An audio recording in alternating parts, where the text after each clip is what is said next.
What's going on, guys? This is the Hear Me Out podcast, and I am your co host, Brooks. And we got some breaking news for you guys, man.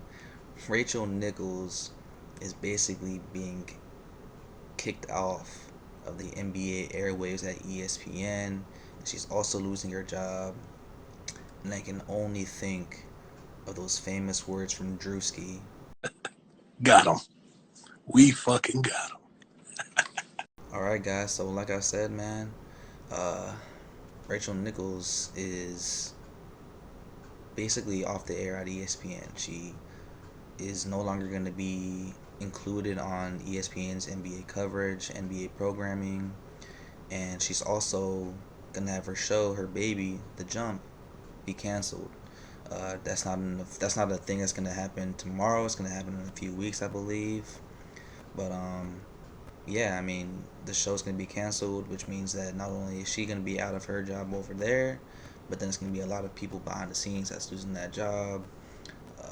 Obviously a very just terrible situation for everybody involved, and this is coming off of the back of what happened in July 4th to be exact, when the New York Times published basically a report saying that Rachel Nichols was secretly recorded, just fussing and groaning and crying about losing in a hosting gig during the NBA Finals, where she was supposed to be the host of NBA Countdown during the NBA Finals once again, and that job was contractually hers. It was in her contract saying Rachel Nichols is going to be able to, host this show during the NBA Finals, and instead of going to Rachel Nichols, this job goes to Maria Taylor, who is again, a very talented journalist who has moved on from NBC. And part of the reason why Marie Taylor even left ESPN was because, she wanted more money and she wanted to have a bigger role like a Stephen A. Smith. But you know, ESPN disagreed. It originally lowballed her, kind of gave it up, kind of put up some more money after this article comes out. But the content of this article was that Rachel Nichols was fussing and crying about, uh, again, losing out on this hosting gig, and the person that she was talking to, Adam Mendelsohn, who is kind of like a CIA agency political player, who was also a confidant of LeBron James. She was just saying to him, like, if you want to correct your spotty record talking about ESPN, you can go ahead and do that, but don't do that with my job. Don't take away an opportunity from me. Don't give it to somebody else. Just let me have it. And she was talking about Maria Taylor, and some people, me myself included, were basically seeing that as a thing of, oh, how dare you give my job away to this black woman? This is like a diversity thing. This is like an affirmative action thing. Blah blah blah blah blah. And this, and again, it's like a huge hit to the ego, because it's a huge hit to the ego. It's just a very hurtful thing to say, especially to just any person of color. Black, brown, native, Asian, whatever it may be, because we all work hard for these opportunities, and you don't want to be disrespected. You don't want to be degraded, any of those things, because everybody, we have to work hard for these opportunities, sometimes 10 times harder. So Rachel Nichols basically put her foot in her mouth by saying these things. Even said something about the Me Too movement and the Black Lives Matter movement, not the political organization, but the movement itself. So obviously she caught some heat for that. uh, kind of had like a half-assed apology for it. She not her herself, but Kendra Perkins and Richard Jefferson were there, and they basically kind of white knighted for her, and said, I know you didn't say this with like malicious intent. I know you're not a racist. I know you're not this, that, or the third. Some people, kind of took that in the hard way or in the wrong way too. But I mean, regardless, Rachel Nichols is going to be off the ESPN airwaves. She's no longer going to be on the NBA programming on the Jump. Last week, she basically gave her goodbyes on air, and Malika Andrews took over for the show for the last week, and she did a pretty admirable job. I wish she was considered to take over that jump because she did a good job. I think she has a future to be a host if she's done being a reporter because last year during the bubble she was one of the few people that were allowed on Disney covering the NBA bubble coverage. She stayed there for like over 100 days. Again, did a great job, and she has a very bright future with that company. But it's just one of those things where it seems like ESPN is really is still this big and powerful company. They're still kind of like the mecca of sports media, but it seems like they're not the ESPN that our parents grew up with, that our cousins grew up with, whoever it may be, where they're the North Star. And now it seems like there's some competition. Now it seems like it's just not the same revered company that it once was. They're owned by Disney, who is one of like the five companies that basically own all of media. And if you're Disney, you're gonna cost cut.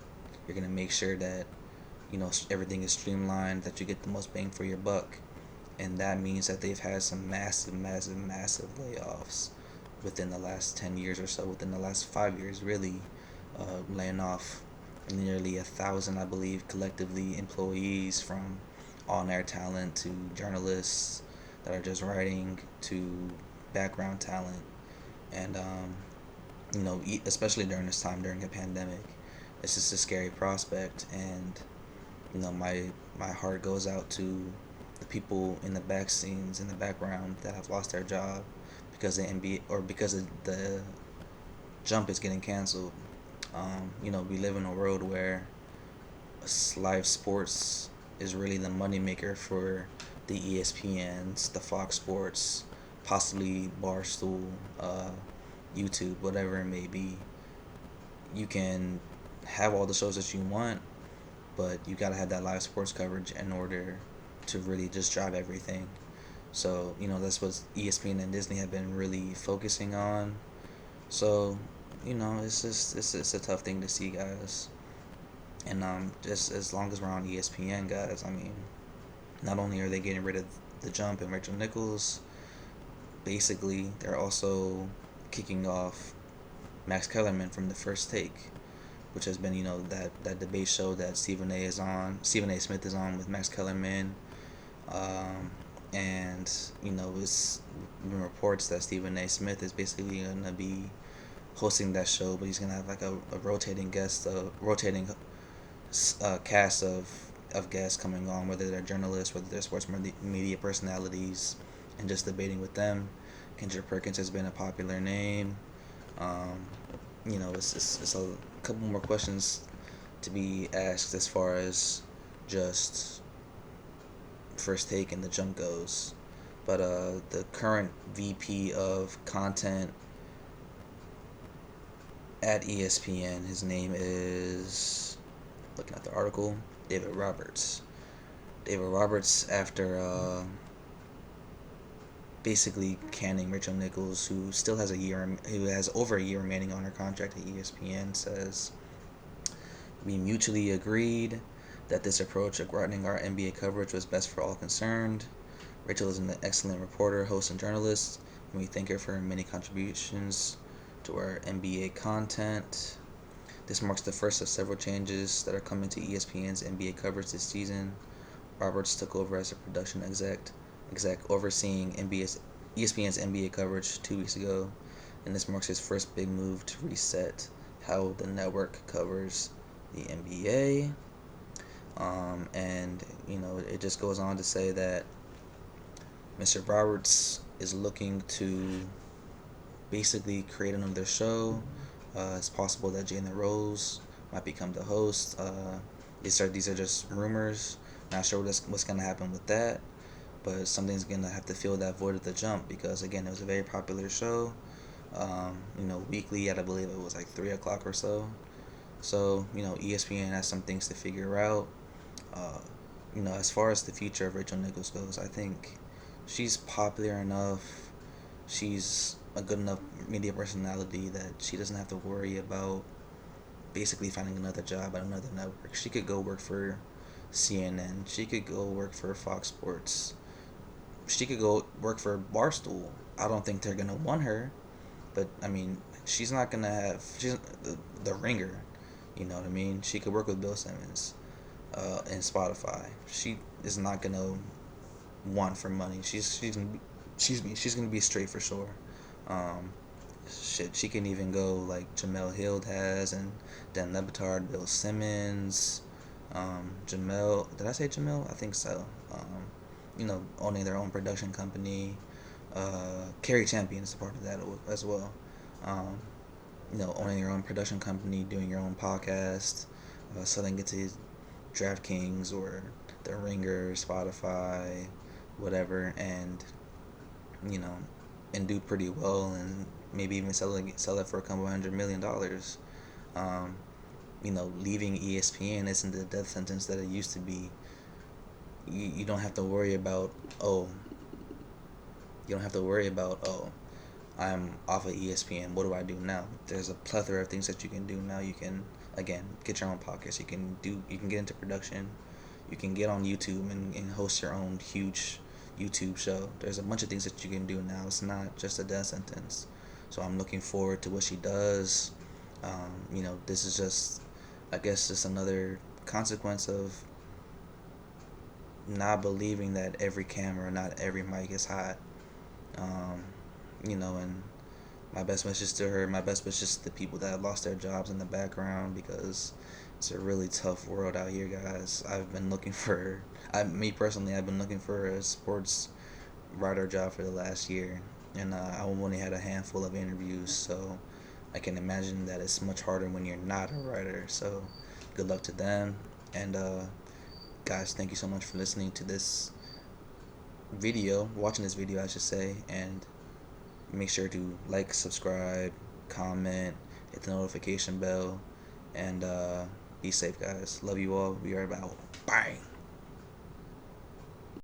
My guy or gal, thanks for watching this video. Don't forget to like, subscribe, comment, hit the notification bell, and share this video for the latest on sports, progressive politics, and pop culture.